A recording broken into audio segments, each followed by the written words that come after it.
அன்பான கடகராசி என்பர்களே, இதுநாள் வரை 10ஆம் இடமான காரியஸ்தானத்தில் இருந்து தேக்க நிலையை உண்டாக்கிய குரு பகவான் தற்சமயம் 11ஆம் இடம் என்ற ஆதாயஸ்தானத்திற்கு வந்திருக்கிறார். 11 என்பது லாபஸ்தானம். அதே நேரம் 11 என்பது பாதகஸ்தானமும் கூட.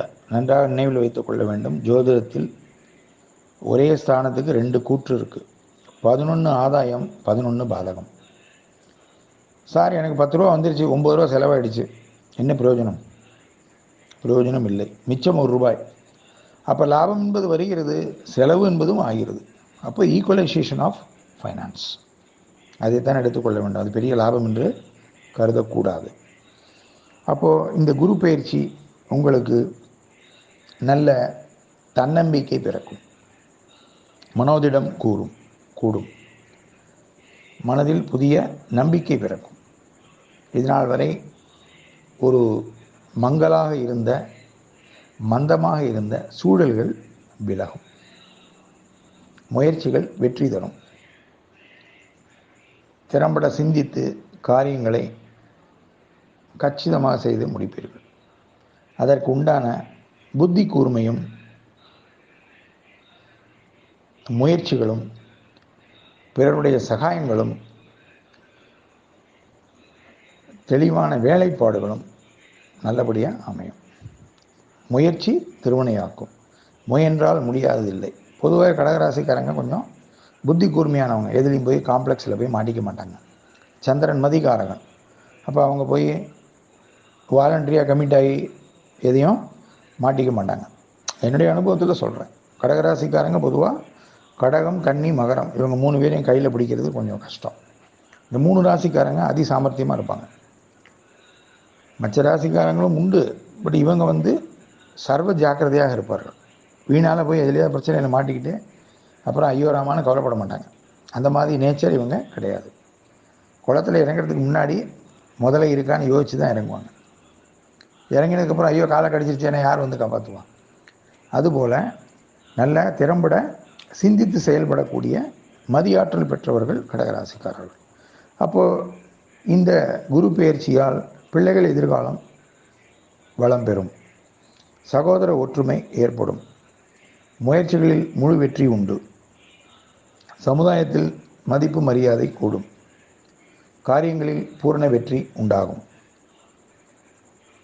நட்பு வட்டாரம் நல்ல உதவிக்கரம் நீட்டுவார்கள், சமுதாயத்தில் புகழ் கூடும், தொழிலில் இருந்த தேக்க நிலை விலகும், பொருள் வரவு உண்டாகும். சார், நான் டெபாசிட் போட்டிருக்கேன், சார் நான் ஷேர் மார்க்கெட்டில் பணம் போட்டிருக்கேன் அப்படின்னா பணம் நிச்சயமாக லாபம் தரும். டெபாசிட் வட்டி அளவுகள் கூடும். ஷேர் மார்க்கெட்டில் ரூபா போட்டிருக்கேன் சார், போட்ட வருஷம் போட்டிருந்தேன், வாங்கி 1 வருஷம் ஆச்சு, ஒன்றுமே ஏறலை, இந்த வருஷம் உங்களுக்கு இந்த ஷேர் மார்க்கெட்டில் அந்த போட்ட ஷேரோட பங்கு விலைகள் நல்லபடியாக ஏறும். அதற்கு நல்ல பலனை இந்த குரு உண்டாக்கி தருவார். அதே நேரத்தில் போகாத கோயில்கள் இருக்குது, தீர்த்த யாத்திரை, க்ஷேத்ராடனங்கள் போய் வர வேண்டும் என்று நினைத்தீர்களானால் அதற்கு உண்டான சரியான காலகட்டம் இதுதான். திட்டமிட்டு நீங்கள் அதற்கு உண்டான அட்டவணையை ஏற்படுத்தி கொண்டு போனீர்களானால் நிறைய க்ஷேத்திரங்கள் போய் வரலாம், தெய்வ பிரார்த்தனைகள் நிறைவேறும், பிள்ளைகள் பற்றிய கவலைகள் விலகும், சமுதாய மதிப்பு கூடும், மனைவியின் உடல்நலம் தேரும், மனைவியால் மகிழ்ச்சி உண்டு, குடும்பத்தில் சுபிட்ச நிலை உண்டு, சந்தோஷமான சூழல் உண்டாகும். சார், இதனால் வரைக்கும் கொஞ்சம் மனைவியோட கருத்து பேதம் இருந்தது சார், பிணக்குகள் இருந்தது அப்படின்னா அந்த பிணக்குகள் விலகும், சுமூக நிலை ஏற்படும். நீங்கள் சொல்கிறது அவங்க கேட்பாங்க, அவங்க சொல்கிறது நீங்கள் கேட்பீங்க. அது ஒரு சுமூக உறவு நிலை. அதனால் காரியங்கள் செவ்வனே செய்து முடிப்பீர்கள். வெற்றிகள் வீடு தேடி வரும், செல்வாக்கு சொல்வாக்கு உண்டாகும், சுபிட்ச பலன்கள் உண்டு, மனம் அமைதி பெறும், புத்தி தெளிவாகும், தேவையற்ற கவலைகள் விலகும், உடல் நலம் தேரும். சார், உடனே கடகராசிக்காரங்க நிறைய பேர் கேட்குறாங்க, சார் அஷ்டம சனி இருக்கு, எனக்கு எதாவது பாதிப்பா அப்படிமா? நிச்சயமாக கிடையாது. 8ஆம் இடத்து சனி யாரையும் சொந்த வீட்டில் இருக்கார். சனி எந்த இடத்தில் 8ஆம் வீட்டில் இருக்கிறார் என்று கடகத்துக்கு 8ஆம் வீடு மறைவு ஸ்தானம். ஆயுள் ஸ்தான கிரகம் ஆயுள் ஸ்தானத்தில் வலுப்பெற்றிருக்கிறார். சார் இதனால் எனக்கு ஆயுள் தோஷம் வந்துடுமா, அஷ்டம சனி நிறைய பேர் கேட்குறாங்க. நிச்சயமாக வராது.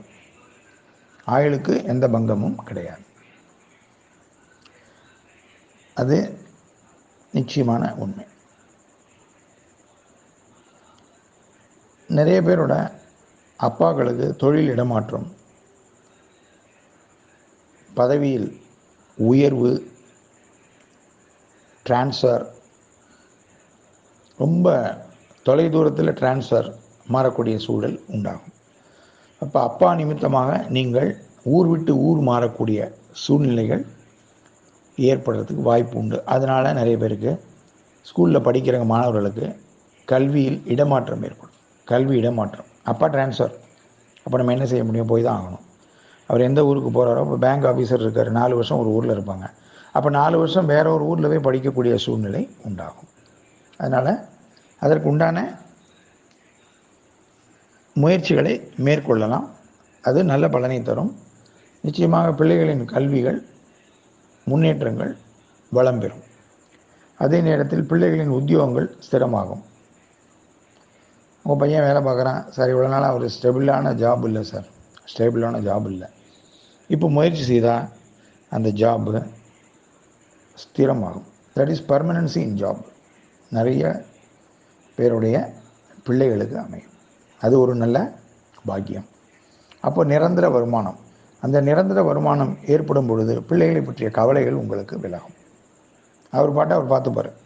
பையன் வாழ்க்கையை பையன் பார்த்து கொள்வார். அப்பாவுக்கு உண்டான சுமைகள் குறையும். அப்போ பிள்ளைகளால் மனமகிழ்ச்சி உண்டாகும். பிள்ளைகளுடன் சேர்ந்து சுமூகமாக இருக்கக்கூடிய சூழல் உண்டாகும். நல்ல மனநிலை, சௌஜன்யமான ஒரு குடும்ப சூழல்,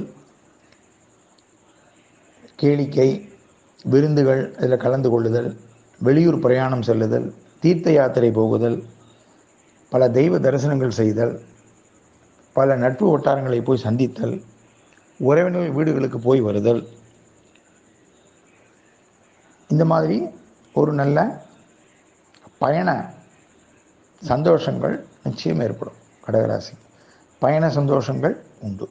நிறைய டூர் போவீங்க இந்த வருஷம். நிறைய டூர். சார் நான் வெளிநாடு போகணும், எனக்கு விசா வரல, கண்டிப்பாக விசா கிடைக்கும். சார் உத்தியோகம் எனக்கு இவ்வளோ நாளாக ஒரே சிரமம், ஆஃபீஸில் ஒரே ப்ரெஷர், கன்ஃபார்ம் ஆகும். உத்தியோகம் ஆர்டர் கன்ஃபார்ம் ஆகும். ஆஃபீஸில் நல்ல சூழல் உருவாகும். சபார்டினேட்ஸ் நல்ல உதவிக்கரம் நீட்டுவார்கள். ஆஃபீஸர்கள் உங்களுக்கு நல்ல அனுசரணையான உதவிகளை செய்து உங்கள்கிட்ட நல்ல ஒர்க்கை வாங்கி உங்களை திறம்பட செய்வார்கள், மேன்மையடைய செய்வார்கள். தங்கம் சுட்டா தானே நல்லா ஆகுது. அதுபோல் உங்கள் திறமைகளை மேலதிகாரிகள் நன்றாக பயன்படுத்தி உங்களையும் ஊக்குவித்து உங்களுக்கு ஆஃபீஸில் ஒரு நல்ல சந்தோஷமான வேலை சூழலை உருவாக்குவார். அது ஒரு நல்ல அம்சமான விஷயம். அதனால் உங்களுக்கு ரேங்க் கூடும், சம்பளம் கூடும், கம்பெனியில் மதிப்பு கூடும், எம்டிகிட்ட நல்ல ஒரு ரிகார்ட்ஸ் கிடைக்கும். அப்போ அந்த மாதிரி வரும்பொழுது உங்களுக்கு வேலை பற்றிய பணிச்சுமைகள் குறைவு. ஆனாலும் உங்களுக்கு 8ஆம் இடத்துல சனி உட்கார்ந்துருக்கார். சார் 8ல் சனி உட்கார்ந்துருக்காரு அப்படின்னா அஷ்டம சனி, ஆயுள் தோஷம் கிடையாது. இந்த குரு எல்லா வெற்றிகளையும் தரும் பொழுதும் அந்த சனியோட பார்வை 10ஆம் இடத்துல விழுது. அப்போ இந்த காரியங்களை செய்யும் பொழுது கூடுதல் கவனம் தேவை. கூடுதல் கவனம் தேவை. சனி என்ன செய்வார்னா பிரேக் மாஸ்டர். சனி கேது இந்த 2 கிரகம் மட்டும் எப்படின்னா ஜோதிடத்தில் நல்லா போயிட்டுருக்கிற வண்டியை டீரைல் பண்ணிடுவாங்க. ஒழுங்காக வண்டி ட்ராக்கில் போகுது, அந்த வண்டியை கொடசாச்சிடுவாங்க, இல்லை பாலத்தை விட்டு இறக்க வச்சுருவாங்க. அப்போது derailment of the rail will happen. அதுபோல் நமக்கும் டீரைல்மெண்ட் இன் லைஃப் ஏற்படும். அப்போ சனீஸ்வர பகவானுக்கு என்ன அப்படின்னா பைரவர் வழிபாடு. பைரவருக்கு சனிக்கிழமை தோறும் அர்ச்சனை, எள்ளு தீபம், சிவனுக்கு வில்வ அர்ச்சனை. சனி பாதகமாக இருக்கும் பொழுது நிறைய பேர் பெருமாளை கும்பிடுவாங்க. மகாவிஷ்ணுவை கும்பிட்டு எந்த பலனும் கிடைக்காது. காரணம் என்னென்றால் சனீஸ்வரன் சிவனுக்கு தான் கட்டுப்படுவார். பைரவருக்கு தான் கட்டுப்படுவார். அப்போது இந்த தெய்வ வழிபாடுகள் செய்து உங்களுடைய தேக்கங்களை நீங்கள் நிவர்த்தி செய்து கொள்ள வேண்டும். காரிய தடைகளை கொஞ்சம் கொஞ்சம் சின்ன சின்ன காரிய தடைகள் ஏற்படும், மேஜராக இருக்காது. அந்த காரிய தடைகளை நீங்கள் விலக்கி கொள்ள வேண்டும். இதை செய்தால் உங்களுக்கு எல்லா வகையிலும் இந்த குரு பயிற்சி, பொருள் வரவு, நல்ல ஆரோக்கிய நிலை, சந்தோஷமான மனநிலை, குடும்பத்தில் குதூகலம், வெளியூர் பிரயாணம், க்ஷேத்திர புண்ணிய ஸ்தலங்கள் தரிசனம், குழந்தைகளின் வளமான எதிர்காலம், சுபிட்ச வேலை வாய்ப்பு, ப்ரமோஷன், சம்பள உயர்வு, வேண்டிய இடத்தில் விரும்பிய இடத்தில் இடமாற்றம், குழந்தைகள் ஜாப்லேயும் நல்ல மாற்றங்கள், விரும்பிய இடத்தில் மாறணும்னா அப்ளை பண்ணால் அந்த விரும்பிய இடத்துல ட்ரான்ஸ்ஃபர் போஸ்டிங் கிடைக்கும். அதை பயன்படுத்தி கொண்டு நாம் நல்லபடியாக சேர்ந்து இருக்கக்கூடிய ஒரு சூழலை உண்டாக்கி கொள்ளலாம். கடகராசிக்காரங்களுக்கு குழந்தைகளுடன் குடும்பத்துடன் சேர்ந்து இருக்கக்கூடிய ஒரு நல்ல சூழல் உண்டாகும் இந்த குரு பயிற்சியில். அதை நீங்கள் சரியாக பயன்படுத்திங்க. அதே நேரத்தில் உங்களுக்கு நல்ல மதிப்பு, மரியாதை, கௌரவம், சமுதாய அந்தஸ்து, பிறர் மெச்சத்தக்க வகையில் பாராட்டுகள், காரிய வெற்றிகள், முயற்சியில் முழு வெற்றி, திட்டமிட்டு செயல்படுதல், தேவையில்லாதவர்களை ஒதுக்கி விடுதல், இதிலெல்லாம் ரொம்ப சாதுரியமாக நடந்து கொள்வீர்கள். இந்த குரு பயிற்சி அதற்கு உண்டான எல்லா வகையான சுபிட்ச பலனையும் இந்த குரு தருவார். சார் வெற்றி வேணுமா? உண்டு. சார் விவேகம் வேணுமா? உண்டு. சார் அந்தஸ்து வேணுமா? உண்டு. சார் காரியம் பலிதமாக நடக்கணுமா? தருவார். நல்ல சூழல் உண்டாகணுமா? உண்டு. மகிழ்ச்சி வேணுமா? உண்டு. பொருள் வரவு உண்டா? உண்டு. ஷேர் மார்க்கெட்டில் காசு போட்டுறவனுக்கு ஏறும். கடகராசிக்காரனுக்கு ஷேர் மார்க்கெட் பிச்சுக்கும். இந்த வருஷம் சூப்பராக இருக்கும். நல்லபடியாக முயற்சி செய்யுங்கள். பெண்டிங் ஸ்டாக்ஸ் எல்லாம் விற்றுருங்க. ரொம்ப நாளாக பெண்டிங் வச்சுருந்தேன் சார், ரொம்ப நாளாக போட்டு வச்சுட்டேன், நான் ஒரு 2 lakhs இன்வெஸ்ட் பண்ணேன் சார், அப்படியே டெட்டாக கிடக்கு, அது இப்போ 1 லட்ச ரூபாய்க்கு வந்துருச்சு, பாதியாக இருக்குது அப்படின்னா கொஞ்சம் நல்ல போட்டும். இந்த குரு 2ஆம் தேதி வெளியில் வர்றார். ஜூன் 2லேருந்து ஜூலை, ஆகஸ்ட், செப்டம்பருக்குள்ளே நல்ல ஒரு முன்னேற்றங்கள் வரும். அதை நல்லா பயன்படுத்தி கொள்ளுங்கள். ஜூன்லேருந்து July, August, September, October, November வரைக்கும் சூப்பராக இருக்கும். நவம்பர் வரைக்கும் இந்த 5 மாதம் சுபிட்ச பலன். இந்த 5 மாதம் உங்களுக்கு நல்ல சுபிட்ச பலன். அதை நன்றாக திட்டமிட்டு பயன்படுத்தி கொள்ளுங்கள். அதுக்கப்புறம் சுமாராக இருக்கும். சற்று தேக்க நிலைகள் ஐப்பசிக்கு அப்புறம் ஏற்படும். அதில் இந்த ஐப்பசி, கார்த்திகை, மார்கழி, தை, இந்த 4 மாதம் எதிலும் மிக கவனமாக இருக்கணும். 4 மாதம் எதுலேயும் கவனமாக இருக்க வேண்டும். அப்போது சில வேண்டாத செலவுகள், பொருள் விரயங்கள் ஏற்படுறதுக்கு வாய்ப்புகள் உண்டு. தேவையில்லாத செலவு,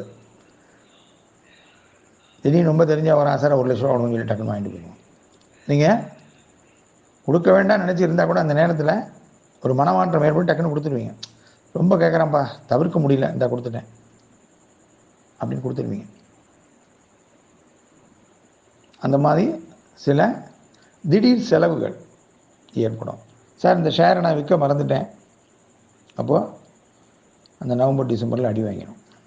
சார் நல்ல ப்ரைஸ் இருந்தது சார், விற்க மறந்துட்டேன் சார், போயிடுச்சு, டபான்னு விழுந்துடும், முடிஞ்சு போச்சு. அப்போ அந்த பொருள் நஷ்டம். அந்த லாபம் மறுபடியும் பெண்டிங்கே கிடப்பில் போயிடும். திருப்பி அப்புறம் விற்று வெளியில் வர்றதுக்கு 8-9 மாதம் ஆகும். அப்போது அந்த பொருளாதார ஒரு தேக்க நிலை, அதை அந்த காலகட்டம் ஏற்படுத்தும். மாதங்களை தெளிவாக சொல்லிட்டேன். அதில் ரொம்ப கவனமாக எந்தெந்த மாதங்களில் எதை எதை செய்ய வேண்டுமோ அதை செய்ய வேண்டும். உடல்நலம் நல்லா இருக்கும், கவலைப்பட வேண்டாம். அஷ்டம சனினால் பெரிய உடல் உபாதைகள் வராது, கவலைப்பட வேண்டாம். குடும்ப சூழல், மகிழ்ச்சியான நிலை, பொருள் வரவு, தீர்த்த யாத்திரை, பிள்ளைகளின் உத்தியோக ஸ்திரத்தன்மை, சுபிட்ச நிலை, விருந்து கேளிக்கையில் கலந்து கொள்ளுதல், மனைவியுடன் சுமூக நிலை, நண்பர்களால் சகாயம், சமுதாயத்தில் மதிப்பு, நல்ல புத்திசாலித்தனமான முடிவுகளை எடுப்பீர்கள். அதனால் உங்களுக்கு பொருள் லாபம் நிச்சயம் கிடைக்கும். இது எல்லாம் இந்த குரு பயிற்சியில் உங்களுக்கு ரொம்ப சாதகமான பலன்கள். சார், இவ்வளோ நாளாக எனக்கு கேஸ் நடந்துட்டு இருந்தது, ஒரே இழுபறியாக இருந்ததுன்னா கேஸ்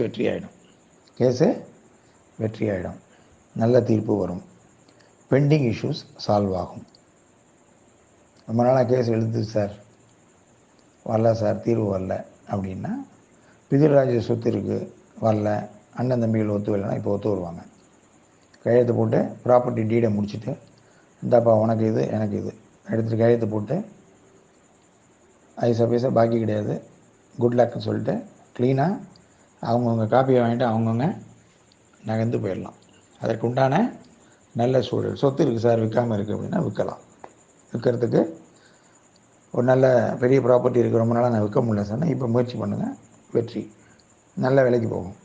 இந்த குரு நல்ல வீட்டுனால், ப்ராப்பர்ட்டினால் ஒரு நல்ல லாபத்தை நிச்சயம் தருவார். அதை ஏற்படுத்தி கொள்ளுங்கள். ஏற்படுத்தி கொண்டால் உங்களுக்கு நல்ல பொருள் லாபம் கிடைக்கும். அதை வச்சு, அந்த ஃபைனான்ஸை வச்சு நீங்கள் அதை ஒரு வட்டி தரும் டெபாசிட்டோ இல்லை வேறு ஷேர் மார்க்கெட்டோ இல்லை கொஞ்சம் தங்கம் வாங்கலாம். தங்கத்தில் போட்டிங்கன்னா கொஞ்சம் நல்ல இன்வெஸ்ட்மெண்ட் கிடைக்கும், ரிட்டர்ன்ஸ் கிடைக்கும். தங்கம் 1 லேக்கை தொட்டுடும் இன்னும் கொஞ்ச நாளில். கோச்சார நிலை, குரு, இன்டர்நேஷ்னல் மார்க்கெட் நிலவரப்படியும் இந்த கிரகங்களின் நிலைப்படியும் தங்கம் இப்போ 6800 ஏதோ போயிட்டுருக்கு. ஒரு கிராம் 10,000 போயிடும். ஒரு பவுனு கிட்டத்தட்ட 10-12,000 போயிடும் ஒரு கிராம். அப்படி போகும்பொழுது ஒரு பவுன் 8 கிராம் 1 லட்ச ரூபாய் தொடும். 1 லட்ச ரூபாய் லெவலுக்கு போகக்கூடிய நிலவரம் உண்டு. அப்போ நம்ம என்ன செய்யணும்? 1 லட்ச ரூபா போனால் விற்க முடியாது, அப்புறம் எவனும் வாங்க மாட்டான். அப்போ நீங்கள் என்ன செய்யணும்? 65 ரூபா வரும்பொழுது வாங்கி 80 ரூபா போகும்போது விற்றுடணும். அப்போ அந்த 15 ரூபா ஒரு கிராமுக்கு லாபம். இது உங்களுக்கு ஒரு தங்கத்தின் மூலம் நல்ல ஒரு பொருள் லாபத்தை இந்த குரு தருவார். இது ஒரு நல்ல இது. ஷேர் மார்க்கெட்டில் லாபம் வரும். நல்ல தெளிவான சிந்தனை பிறக்கும். புத்தி கூர்மை உண்டாகும்.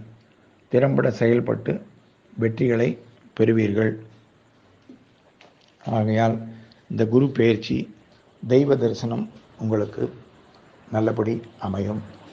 இது எல்லாவற்றையும் நீங்கள் பயன்படுத்தி கொண்டு நல்ல வெற்றிகளை பெற முடியும். அஷ்டம சனியை கண்டு நீங்கள் பயப்பட வேண்டிய அவசியம் இல்லை. ஏனென்றால் சனீஸ்வரன் எதையும் தடுக்கக்கூடியவர், குரு கொடுக்கக்கூடியவர். குரு நல்ல ஸ்தானத்தில் இருக்கும் பொழுது சனியால் ஒன்றும் பெருசாக எடுக்க முடியாது. ஆகையால் நீங்கள் தைரியமாக இந்த குரு பயிற்சி உங்களுக்கு எல்லா வகையிலும் நல்ல ஏற்றங்களை தரும். பணவரவு, நல்ல மகிழ்ச்சி, குடும்ப சூழல், ஒற்றுமை, சகோதரருடன் சகஜ நிலை, தீர்த்த யாத்திரை, ஷேர் மார்க்கெட் லாபம், தங்கம் கொள்முதல், பழைய சொத்து விற்கிறது, பிதிராஜ சொத்து ஃபைனல் ஆகிறது, உத்தியோகத்தில் நல்ல ப்ரொமோஷன், ரேங்க் வித் சம்பளம், நல்ல பெரிய பதவி கிடைக்கக்கூடிய யோகங்கள், இந்த மாதிரி எல்லா வகையான சுபிட்சமான பலன்களும் இந்த குரு பயிற்சியில் ஏற்படும். உடல் நலம், சார் எனக்கு இவ்வளோ நாளாக சரியில்லை, கொஞ்சம் உபாதையாக இருந்தது அப்படின்னா, உடல் நலத்தில் உங்களுக்கு பெரிய பாதகம் வராது, பயப்பட வேண்டாம். அதே நேரத்தில் மெயினாக முட்டுக்கு கீழே பாதம், அதாவது கணுக்காலுக்கும் முட்டுக்கும் இடையில் இருக்கக்கூடிய பகுதியை இந்த கால் தசை பகுதி, அதில் தசை பிடிப்புகள், அதில் நரம்பு சம்பந்தமான உபாதைகள் சிலருக்கு வரத்துக்கு வாய்ப்புகள் உண்டு. மிக கவனமாக பார்த்து கொள்ள வேண்டும். சில பேருக்கு சுகர் அதிகரிக்கும். காரணம் என்றால் சுக்கிரனோட வீட்டில் குரு அமர்கிறார். குரு ஜீரண கிரகம். ஆக நீங்கள் திடமான உணவுகளை, நல்ல உணவுகளை சரியான நேரத்தில் சாப்பிட வேண்டும். சாப்பாட்டை தள்ளி போட்டிங்கன்னா சுகர் ஹைக் ஆகிடும் நேச்சுரலி. அப்போ அதனால் நமக்கு மருத்துவ செலவுகள் வரத்துக்கு வாய்ப்புகள் உண்டு. அதனால் உடல் நலத்தில் கவனம் தேவை. உணவு விஷயத்தில் மிகுந்த கால நேரம் அவசியம். கரெக்டாக சாப்பிட்றணும், அது ரொம்ப முக்கியம். மற்றபடி இந்த குரு பயிற்சி உங்களுக்கு நல்ல ஒரு இனிய பயிற்சி, வளமான எதிர்காலத்துக்கு நல்ல ஒரு அஸ்திவாரத்தை இந்த குரு ஏற்படுத்தி தருவார். நிச்சயமாக பரிபூர்ணமாக நம்பலாம். கடகராசிக்காரங்களுக்கு நல்ல குரு பயிற்சி. அதே நேரத்தில் எல்லா வகையிலையும் காரிய வெற்றிகள் உண்டு. சனி கொஞ்சம் அப்பப்போ மக்கர் பண்ணுவார். அதுக்கு பைரவ வழிபாடு, சிவ வழிபாடு நான் சொன்ன மாதிரி பில்வார்ச்சனை சனிக்கிழமை செய்ய வேண்டும். பைரவருக்கு நல்லெண்ணெய் தீபம், பைரவாஷ்டகம் படிக்க வேண்டும். படித்து நாய்களுக்கு உணவிடுங்கள். பைரவருடைய வாகனம் நாய். தெருநாய் பசியோடு இருக்குது, உணவளியுங்கள். கை கால் முடியாத முடவர்களுக்கு புது துணி கொடுங்கள், வஸ்திரம். உடுக்கை இழந்தவன் கை போல ஆங்கே இடுக்கன் களைவதான் நட்புங்கிற மாதிரி அந்த மாதிரி இருக்கிறவங்களுக்கு நீங்கள் தேடி போய் ஒரு நல்ல வேஷ்டி, அவன் புதுசே பார்க்காதவனாக இருக்கணும், பாவம் பிச்சைக்காரனாக இருக்கணும், அவனுக்கு போய் கொடுக்கணும். அவன் படுற சந்தோஷம் உங்களுக்கு பல தோஷங்களை விளக்கும். இல்லாதவனுக்கு இயன்ற பொருளுதவி செய்யுங்கள். குறிப்பாக வஸ்திரம் கொடுங்க. அது உங்களுக்கு பெரிய நல்ல மன அமைதியும் தேக ஆரோக்கியத்தையும் காரிய தேக்கங்களை விலக்கி கொடுக்கும். இது ஒரு நல்ல சுபிட்சமான பலம். நீங்கள் இந்த ஆண்டு குரு பெயர்ச்சியில் சென்று விசேஷமாக வழிபாடு கும்பிட்டு பிரார்த்தனை செய்து வர வேண்டிய கோவில் ஸ்ரீவாஞ்சியம் சென்று வாருங்கள். ஸ்ரீவாஞ்சியம் சென்று சிவ தரிசனம் வெள்ளிக்கிழமை அல்லது சனிக்கிழமை செய்து சுவாமிக்கு ஒரு அபிஷேகம் செய்து வில்வ அர்ச்சனை செய்து முடிந்தால் குடும்பத்துடன் சென்று மாவிளக்கு போட்டு வரலாம். மாவிளக்கு போட்டால் மிக விசேஷம். ஸ்ரீவாஞ்சியம் மனபயங்கள் விலகும். ஆயுசு பற்றி சில பேருக்கு பயம் இருக்கும், அந்த பயம்லாம் விலகும். ஆயுசு விருத்தி உண்டாகும். ஸ்ரீவாஞ்சியம் மாயவரம் பக்கத்தில் இருக்குது. அந்த கோவிலுக்கு போயிட்டு சிவ தரிசனம் பண்ணிட்டு வாங்க. இதுதான் நீங்கள் போயிட்டு வர வேண்டிய கோவில். வெள்ளி அல்லது சனிக்கிழமை போய் அந்த சிவபிரானை தரிசனம் செய்ய வேண்டும். எல்லாம் வெற்றி, சர்வ சுபட்ச நிலை உண்டாகும். வாழ்க வளமுடன். சுபம்.